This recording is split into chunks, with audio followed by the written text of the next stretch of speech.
Should we dive into some specifics here at Delaware Park? We've got the sixth race on the docket, not one that we covered earlier in the show, but one that Nick had a thought on. What were you thinking about this one, Nick? You know, I'd like to get a decent enough price on this horse, but the horse that kind of drew my attention a little bit was the 3 Goldini, and I mean, fully acknowledging that Goldini is going to have to run better than he has, at least in his last dirt start. This is a bit of a wet track play. This is a horse who's been appreciably better on wet tracks than he's been on dry surfaces. The anticipation is there's going to be quite a bit of rain in the Mid-Atlantic and the Northeast on Friday into Saturday.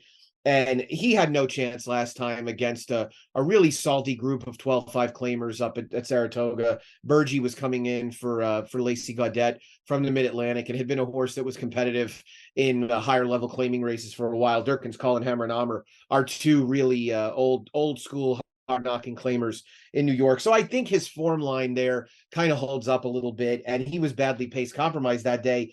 I think the gamble that you're making here is that Little Demon, who's going to be a deserving heavy favorite coming off a huge performance for Jamie Ness. Maybe he gets hooked up in a battle with Fast Break and Winter's Ghost potentially, and that sets the table for a horse like Goldini, who'd want to do some of his better running later.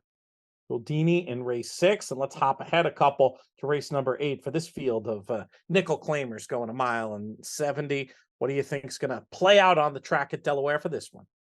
Yeah, nothing wildly clever. I like the one Zipper Zapper, who I think just might control this race from the start and has been in pretty good form. Now, first off the claim by Jose Ramirez, but looks like a good fit at this $5,000 level. The last 2 times they've run him there, they've been 2 of his better races to date. And again, it could easily end up being a situation where this horse is isolated on the front end. And, you know, that just might be all she wrote. He's a bit of a tough horse to trust, but I do think that the good recent form, the way he's worked his way back into it, is pretty encouraging.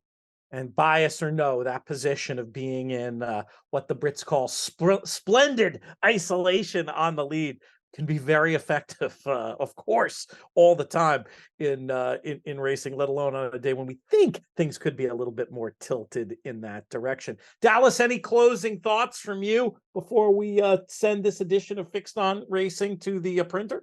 Yeah, Pete, as we've mentioned, plenty of bonuses around, which will come up on the screen towards the end of the show. But as we've said many a times, Pete, there's bonuses and all of that. But if you can get to New Jersey, the number one bonus is getting around fixed odds and getting used to it, playing the game, getting all the extra value that you get, and really enjoying what is going to be building throughout the US over the next few years. So get involved with it now, start learning it, and get ahead of the market. You know, like reading track bias, things like that, all other things that you talk about. It's about getting an edge on the competitors, and your competitors are the people you're betting against, essentially.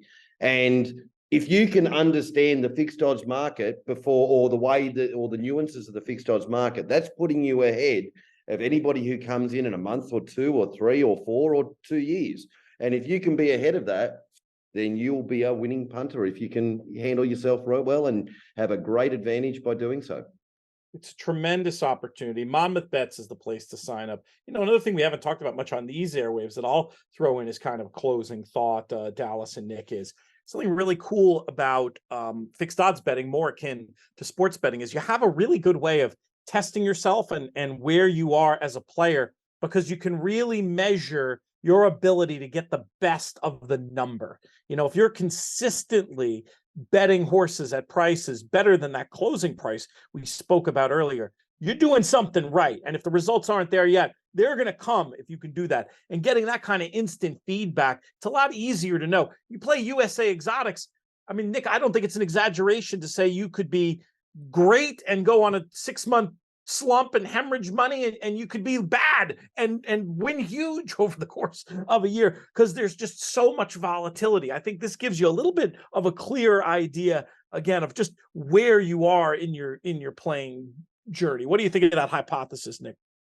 Yeah, I think that's totally fair. And I think it is kind of a double test of you as a handicapper and bettor, in that you got to find winners and you got to find the right prices. So I do think that it presents an edge if you're able to do both, of course. And the bookmakers are going to be a little sharper than the rest of the parimutuel betting public, but that's okay, because they need to be challenged a little bit as well to make sure that their prices are in line with where they need to be. But yeah, I mean, I think from a sports betting perspective, people who end up getting the most closing line value are generally the most successful, and that's going to be the case with anything involving fixed odds. So you want to make sure that you're really setting your expectations properly and working your way into the right numbers.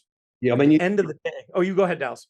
just to wrap up, I mean, you talk to any professional punter who makes their living from it, and I think almost to a person, they are going to say the number one thing is about getting the price. It's not about backing winners. The winners will look after themselves. Get the right price. That is the key.